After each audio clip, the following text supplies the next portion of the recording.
no one prepares you for this part. They tell you that leaving will bring relief. They say that freedom will be light and that, as soon as you finally walk away, you can breathe again. But that's not what happens. In fact, your chest tightens. Your body trembles. Guilt invades your system as if you had committed an unforgivable crime. And it is at this moment that you begin to ask yourself the most dangerous question of all: if this was the right decision, why does it feel so wrong? The truth that almost no one tells you, especially in a culture that idolizes moving on, is that the pain you feel when you walk away isn't a sign that you made the wrong choice. It's actually a symptom of a deep biological mechanism that I call the survival anchor. In this video, I'm going to show you why your nervous system doesn't recognize peace as something safe, but rather as a threat. But before we delve into the biology of your trauma, I need you to understand a concept that can change everything you think about yourself: the biological loyalty breaking point. There's an exact moment in your healing journey where your brain will try to sabotage you, creating physical anxiety so real that you'll feel an almost uncontrollable urge to return to chaos. I'm going to teach you how to identify this moment before it overwhelms you. And, most importantly, I've reserved for the end of this video the 3 command phrases you should say to your own body to interrupt the panic cycle and finally allow it to. Your nervous system understands that the war is over.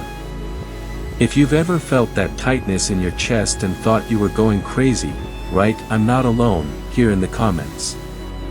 Let's show the algorithm that this issue is urgent and needs to reach more people who are suffering in silence right now. To understand why your body is protesting against your freedom, we need to look at what has happened behind the scenes in your nervous system for years. You didn't learn what love is through poems or movies, you learned it through a biological choreography of survival.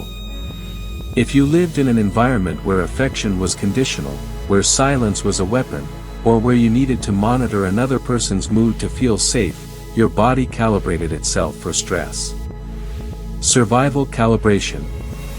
Imagine that your nervous system is like a thermostat. In a healthy environment, it is set for peace. But in your case, to survive, it needed to be set for hypervigilance. Your normal became the state of alert. Your body has learned to read micro-expressions, anticipate outbursts, and mold itself to avoid conflict. Biologically, this means you've lived flooded with cortisol and adrenaline. These hormones aren't just stress substances, they're addictive. Your brain has become accustomed to operating at high voltage. So what happens when you finally leave? What happens when the chaos stops? Your nervous system goes into shock. It's what I call the paradox of silence. Logically, you know you're safe now. But your body interprets the absence of chaos as a lack of signal. For a system trained in war, silence doesn't sound like peace, it sounds like an impending ambush. That's why you feel this unbearable emptiness. It's not because you miss the toxic person, it's because your body is missing the chemical drug that chaos provided. That overwhelming guilt you feel when you wake up in a calm environment is actually your nervous system trying to restore the signal. It wants you to go back to what is familiar, even if the familiar is painful, because the familiar is where it knows how to survive. You are going through a biological withdrawal crisis. Understanding this is the first step to stop blaming yourself. You are not weak for wanting to go back, you are just under the effect of a chemistry that was forged in survival. But here's the secret, we're not going to feed that addiction. We're going to teach your body to read a new map, a map where peace is not a danger, but the final destination. Understanding the biology behind your pain is the first step to freedom. If this explanation about cortisol addiction made sense to you, click the like button. This helps YouTube understand that this content is valuable and should be delivered to those who are still trapped in guilt. If you're still here with me, 10 minutes into the video, you've probably crossed the decision threshold and are now walking through what I call the valley of death of retention. I'm not just talking about retaining this video, but retaining your own healing. This is the moment where the adrenaline of departure has worn off and the reality of loneliness has set in. This is where most people give up and go back to what destroyed them. Why does this happen? Because at this stage, you enter the void test. The void is that space between who you were when you were trying to save that relationship and who you will be when you are finally healed. It's a nameless territory. And your brain hates the void. To fill that space, your mind will start playing tricks on you. It will activate what psychology calls selective nostalgia. Suddenly, you no longer remember the sleepless nights crying, you only remember that sunny Sunday when everything seemed perfect. Listen carefully, that memory is a trap. It's your brain trying to conserve energy. To stay on a new path. The unknown consumes a lot of brain glucose. Going back to the old ways, however bad they were, is cheap for your system because it already knows the way. The void test is a test of biological resistance. You feel like you're dying inside because your survivor identity is, in fact, dying to give way to an identity of someone who lives. Right now, your survival anchor is incredibly heavy.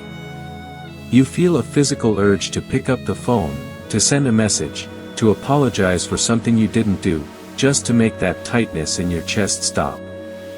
But I want you to visualize that tightness as the muscle of your soul growing. The pain you feel now is the price of your reprogramming. Every minute you sustain the silence, you are telling your nervous system, we are safe, and we are not going back. Don't trust your feelings now. Trust your original decision. The void is not a hole you will fall into, it is a blank canvas where you haven't started painting yet. Hold on tight, because what comes next, the practical tools I'm going to give you, are what will ultimately transform this void into fertile ground. We're getting to the practical part of the 3 phrases, but first, I want to invite you, if you want to learn how to inhabit this new space of peace and no longer want to walk alone, subscribe to the channel. This is where we transform survival into existence.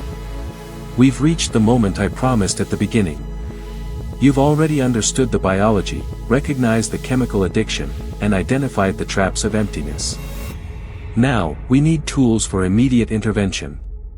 Your nervous system doesn't respond to complex logic when it's panicked, it responds to short, clear, and repetitive commands.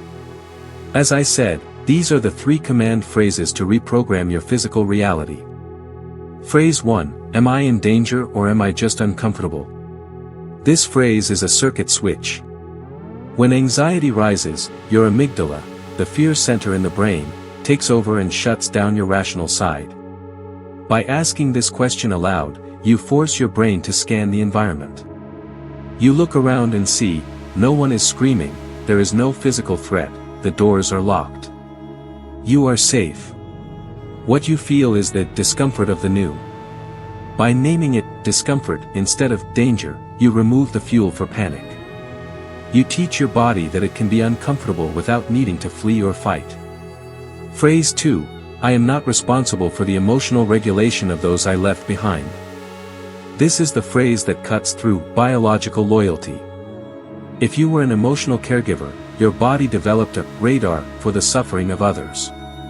Even from afar, you feel guilty because you imagine the other person is suffering. But understand, their pain is their process.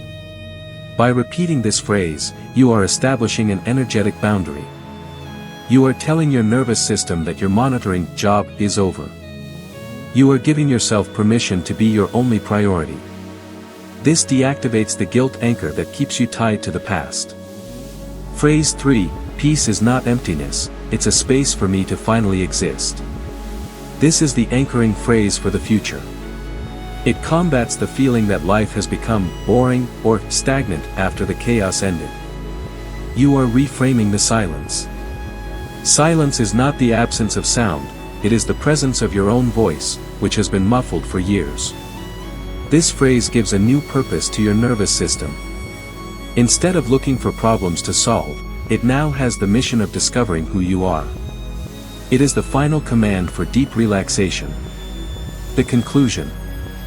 Freedom is not a destination where you arrive and everything is instantly perfect.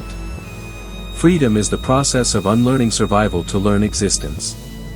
If this video was the map you needed today, I invite you to subscribe and become part of this community. Here, we don't seek easy answers, we seek the clarity that liberates. Leave in the comments which of these phrases you will repeat to yourself today. I read each one of you. Thank you for being here, and remember, your body is learning to be free. Be patient with it.